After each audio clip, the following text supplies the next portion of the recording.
What if a single midnight strike could cripple an entire nation's war machine? That's the question now echoing across defense circles from Brussels to Washington. In the pre-dawn hours of September 29, 2025, Ukraine launched what military analysts are calling the most sophisticated single-operation attack of the war. 4 modified Neptune anti-ship missiles, reborn as precision land attack weapons, sliced through Russian airspace under cover of darkness. Their target, the Electrodetal plant in Bryansk Oblast, a facility long regarded as untouchable. At exactly 2:47 a.m., the missiles streaked through the fog, hugging terrain at just 200 feet to avoid radar detection. For months, Ukrainian intelligence had studied this one site where components for Kh-59 cruise missiles and Chimera drones were made. Officials later revealed through a defense news briefing that the factory was more than a mere industrial site. It was a command artery of Russia's high-tech weapons production. What followed wasn't just a missile strike. It was a meticulously planned dissection of Moscow's military nerve center. Inside NATO's headquarters in Brussels, reports began flashing across secure channels within minutes. A senior NATO logistics analyst told Reuters that early satellite data confirmed multiple explosions at the facility's coordinates, indicating not random shelling, but targeted strikes of surgical precision. According to the BBC, even seasoned Western observers were astonished by the range and accuracy of Ukraine's adapted Neptune system. Originally designed to hit naval targets, the missile's transformation into a deep penetration weapon had been a closely guarded secret. Behind the headlines, there was another story unfolding, one of months-long psychological warfare. Ukrainian intelligence, aided by Western satellite imagery and signal intercepts, had identified a radar gap caused by terrain curvature along the Desna River Valley. This ghost corridor allowed the missiles to slip through the Russian radar grid completely unnoticed. A U.S. defense official, speaking anonymously to the New York Times, described it as a masterclass in exploiting the laws of physics for tactical advantage. Meanwhile, in Washington, President Donald Trump was briefed just before dawn.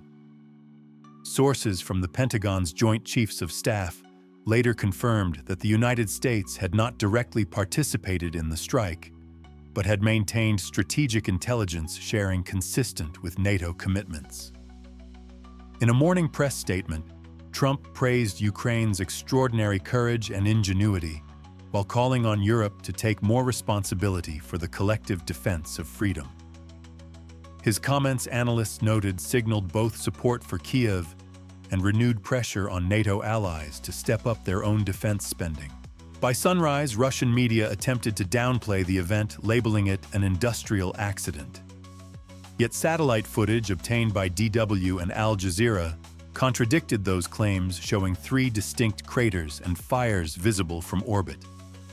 Within hours, trading data from Moscow's stock exchange reflected a 2.4% plunge in defense sector shares.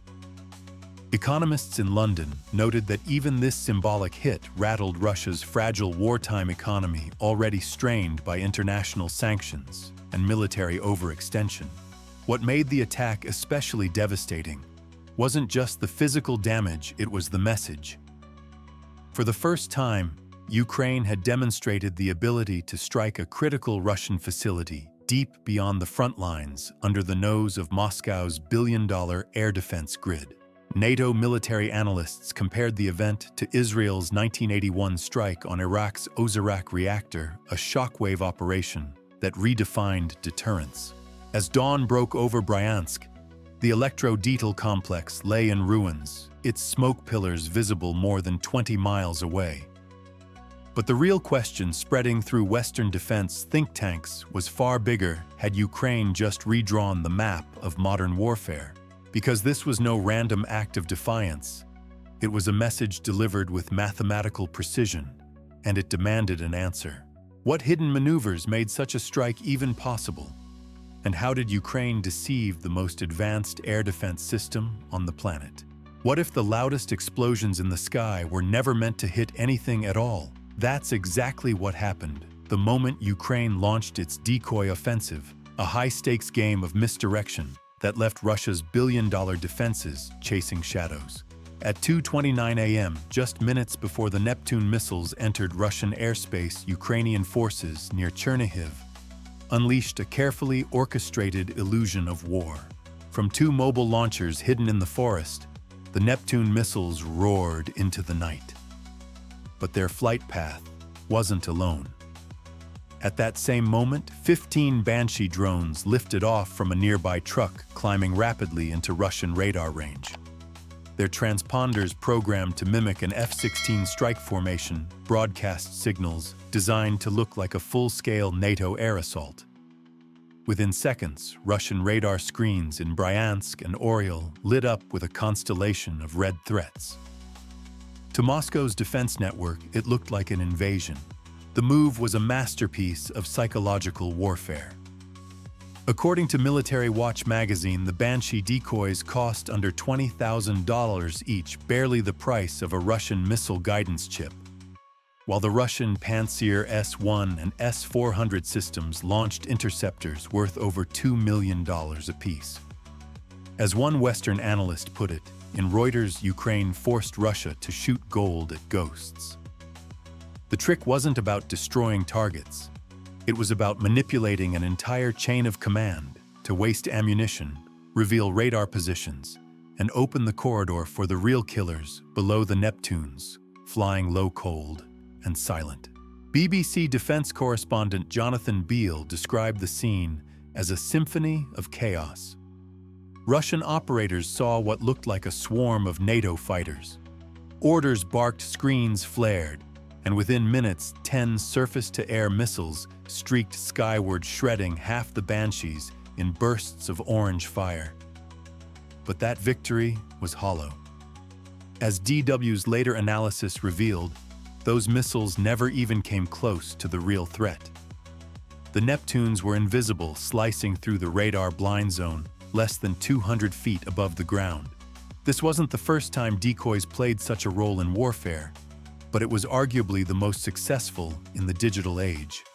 Analysts at Rand Corporation compared it to the 1991 Gulf War's stealth bomber deception, where the illusion of overwhelming force disoriented defenders long enough for precision strikes to succeed. Here, Ukraine had condensed that tactic into a mobile, cost-effective system, a model NATO strategists are now studying closely for future hybrid operations. Inside NATO's command structures, a quiet confidence began to build. Intelligence officers monitoring from Allied Command Europe noted the impeccable timing of the feint.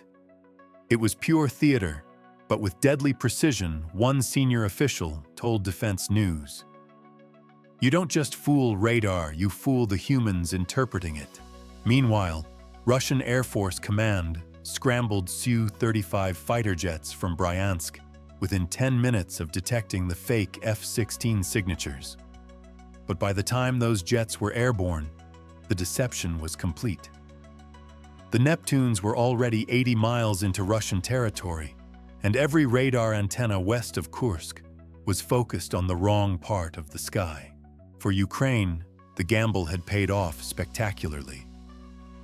For Russia, it was the first tremor of panic, a realization that their layered defenses could be turned against themselves.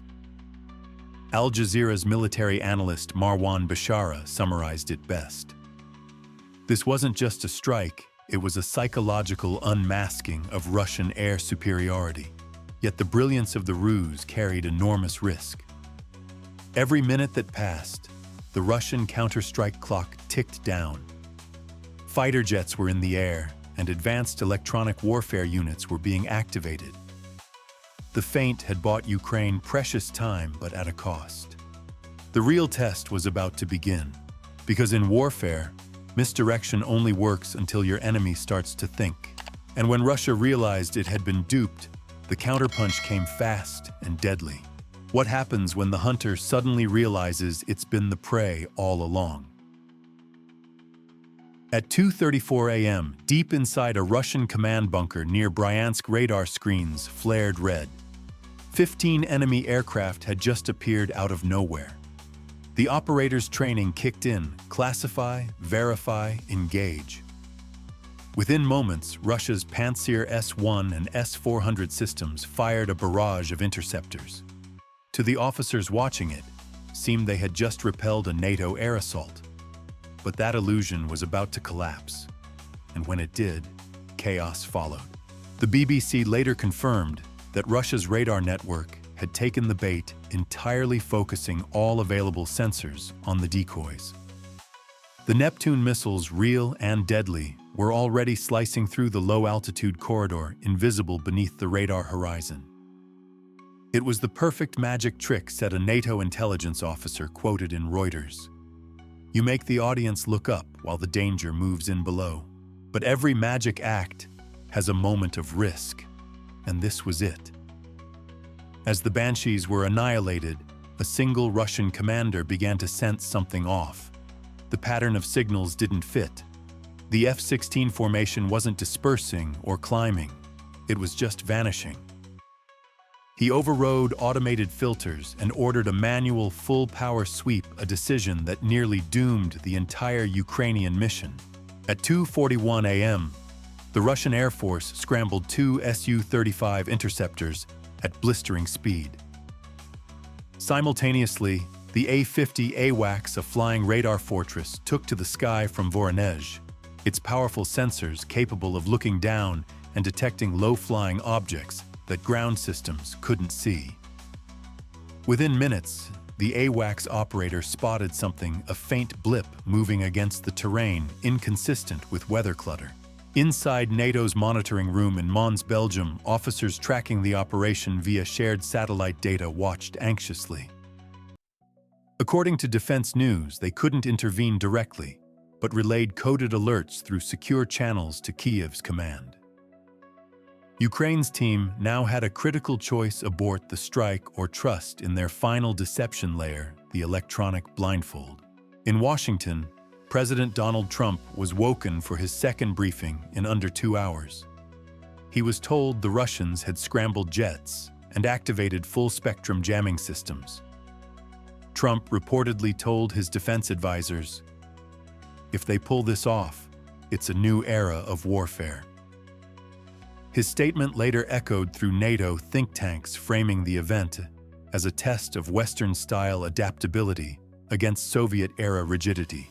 At 2:45 a.m., Russia unleashed its Krasuka-4 electronic warfare system, a behemoth designed to jam and mislead incoming missiles.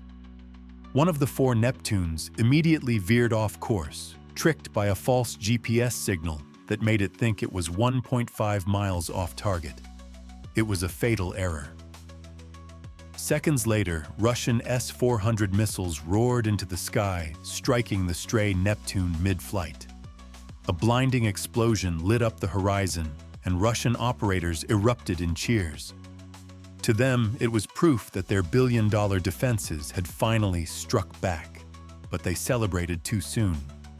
The destruction of that single missile only triggered the next phase of Ukraine's counterstrike, a phase so audacious it would later be dissected in NATO simulation rooms as a case study in defensive offense. As Russian jets streaked toward the supposed Ukrainian launch site, they locked onto what appeared to be a massive heat bloom in a nearby forest. Believing they had found the mobile launchers, they unleashed their payloads, turning acres of woodland into fire and smoke. What they didn't know was that the heat bloom came from a Ukrainian decoy emitter, a false beacon designed to lure them away from the real crews. According to DW's defense correspondents, the Ukrainian launch team, hidden 30 miles away, used the confusion to escape in plain sight, disguised among civilian convoys. They had less than 5 minutes to vanish before Russian satellite recon could readjust. In those minutes, skill and timing meant everything. The battle had shifted from technology to pure nerve.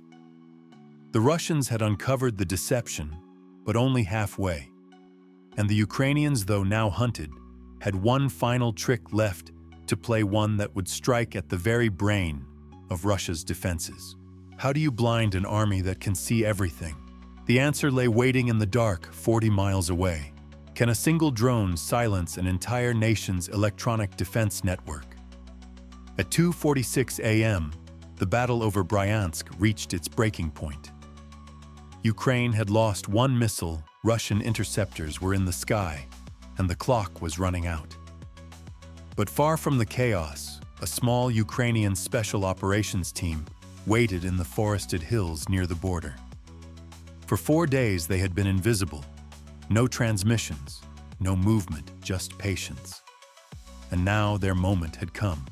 Litatu, when Russia's Krasuka-4 jamming array activated to mislead the incoming Neptunes, the team received a coded signal execute phase Omega. The Krasuka system, one of the most powerful in the world, was Russia's digital fortress capable of blinding drones and missiles by bending the electromagnetic spectrum itself. But it also had a weakness. Its location had to be exposed every time it went active. That's what Ukraine had been waiting for. From a portable launcher, the team released a Switchblade 600, a 50-pound kamikaze drone engineered for one purpose: seek, lock, destroy. Its target wasn't a vehicle or a tank. It was the emitter dish of the Krasuka array, the brainstem of Russia's electronic defense. Flying low and silent, the drone homed in on the source of the interference. Within seconds, the Krasuka's signal was triangulated, and then at 2:47 a.m., the night erupted in a flash of orange and white. The Krasuka was gone. Reuters later confirmed the destruction through U.S. satellite imagery, calling it a decisive blow to Russia's electromagnetic superiority. NATO cyber analysts described the event as the digital equivalent of cutting the optic nerve of a predator mid-hunt. For the first time since the war began, Russia's layered electronic shield over Bryansk went completely dark. Back in the air, the surviving 3 Neptune missiles, now free from interference, switched to inertial navigation, flying blind, yet perfectly steady. That's the beauty of analog resilience in a digital war, said defense news analyst Tom Cooper. When you jam GPS, you don't stop a missile, you make it mad. In BBC's real-time coverage that morning, reporters noted how Russia's own over-reliance on centralized radar control became its downfall. With the Krasuka neutralized, the Su-35 pilots above Bryansk were suddenly flying half-blind. Their screens showed false echoes and ghost targets, one of which was still the burning forest decoy that Ukrainian engineers had left behind. Believing it to be a fresh launch site, the pilots dumped their remaining ordnance, lighting up the trees in an inferno that could be seen from 30 miles away. Meanwhile, the real Ukrainian missile crews had already disappeared underground, driving into a reinforced bunker complex beneath Chernihiv. Inside NATO's operations room, cheers reportedly broke out when confirmation arrived that the teams were safe. One DW correspondent called it a triumph of brains over brute force. As smoke and confusion consumed the Russian radar net, global markets reacted almost instantly.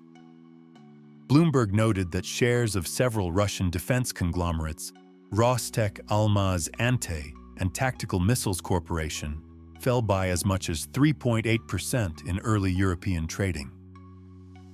This wasn't just a battlefield hit, said the Financial Times military economist Charles Laird. It was a direct strike on investor confidence in Russia's defense industry. In Washington, President Trump addressed reporters briefly outside the White House, calling the strike a remarkable display of tactical intelligence. He added pointedly, "Ukraine is showing what happens when courage meets innovation. But Europe needs to carry its weight."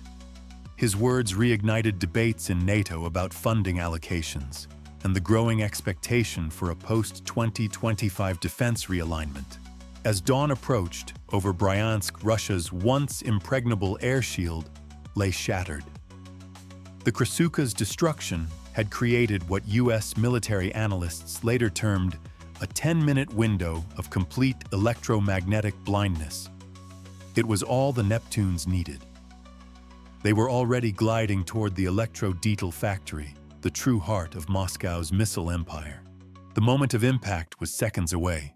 But how much destruction can 3 missiles really cause to a nation's war machine?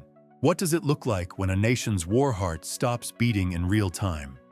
At 2:49 a.m., the first of 3 Neptune missiles struck the Electrodetal factory in Bryansk Oblast, a sprawling 30-acre complex that supplied critical circuitry for Russia's Kh-59 missiles and Chimera combat drones. The missile tore through the reinforced roof, plunging deep into the plant's central furnace chamber, before detonating with pinpoint precision. The second and third followed milliseconds later, their explosions merging into a thunderous cascade that rattled windows as far as Gomel, Belarus. Satellite data from Reuters and Maxar Technologies confirmed the devastation within hours. 3 impact craters, each over 12 meters wide, and a plume of smoke reaching 10,000 feet. The strike was not random, it was surgical. Ukrainian engineers had calibrated each missile with a 0.8-second delayed fuse, allowing the warheads to penetrate thick concrete walls before detonation. The result was catastrophic internal overpressure that shattered every precision machine inside without collapsing the building entirely. They didn't just bomb a structure, said BBC's defense correspondent Frank Gardner. They imploded a production ecosystem. Within minutes, power grids in Bryansk flickered, and emergency crews scrambled through debris that was still too hot to approach. Eyewitness footage shared on Al Jazeera showed fires raging uncontrollably, while Russian special forces formed an outer cordon, reportedly to contain classified material.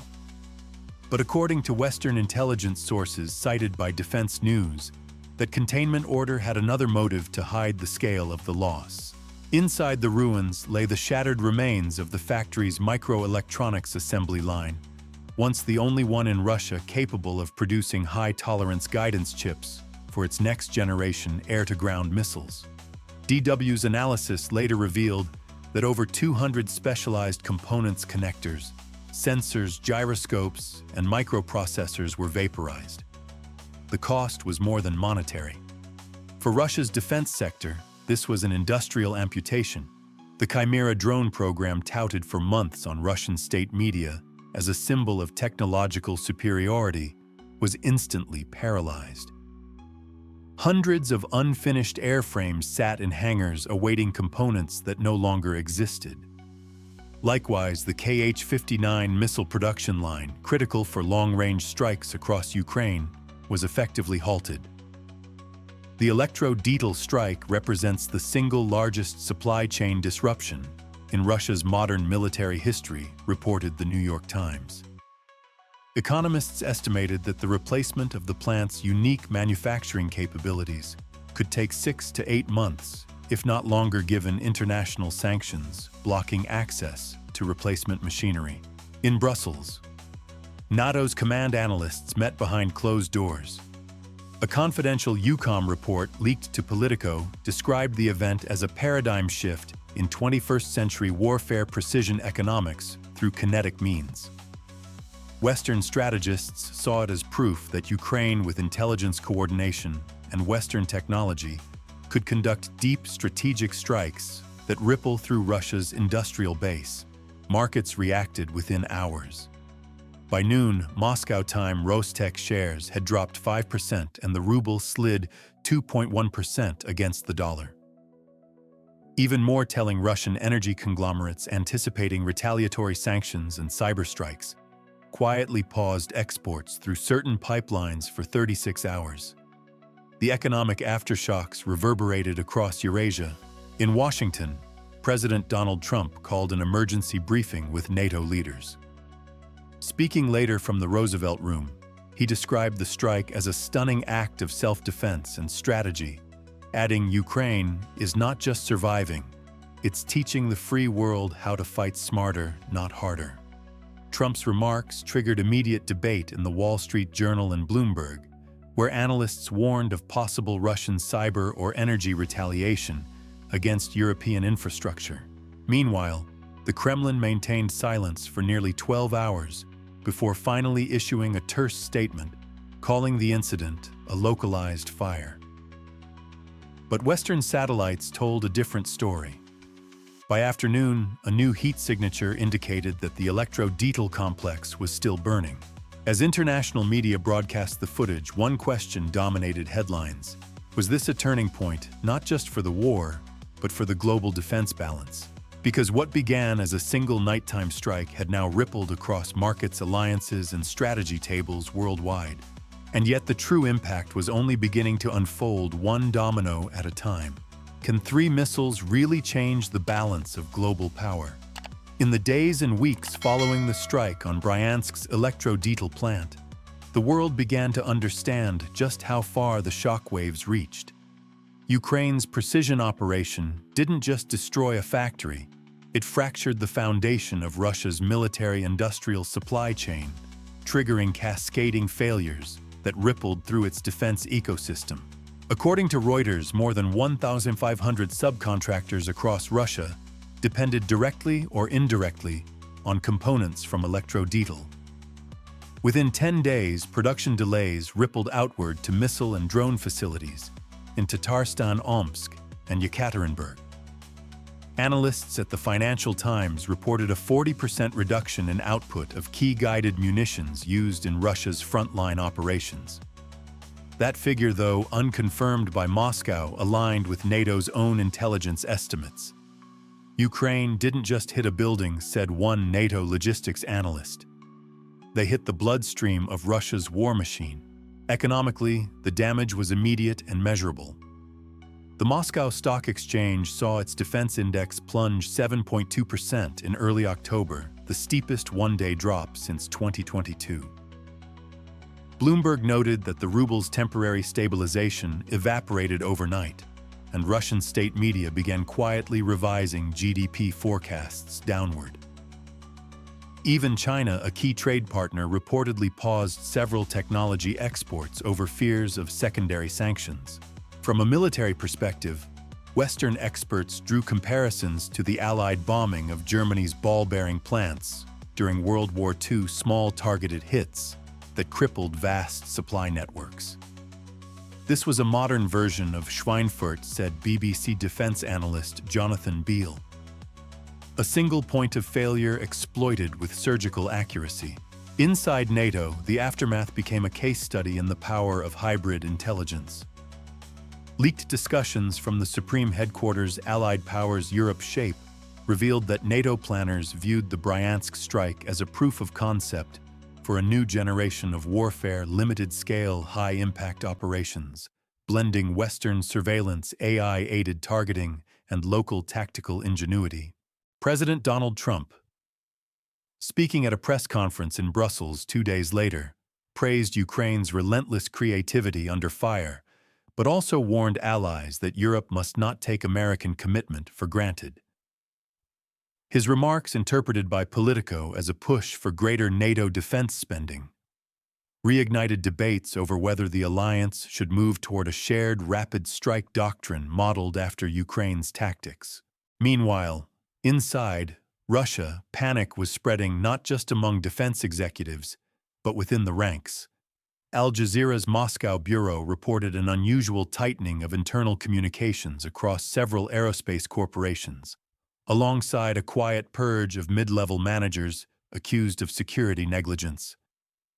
Analysts believe the Kremlin's leadership was scrambling to find scapegoats while concealing the true scale of the failure.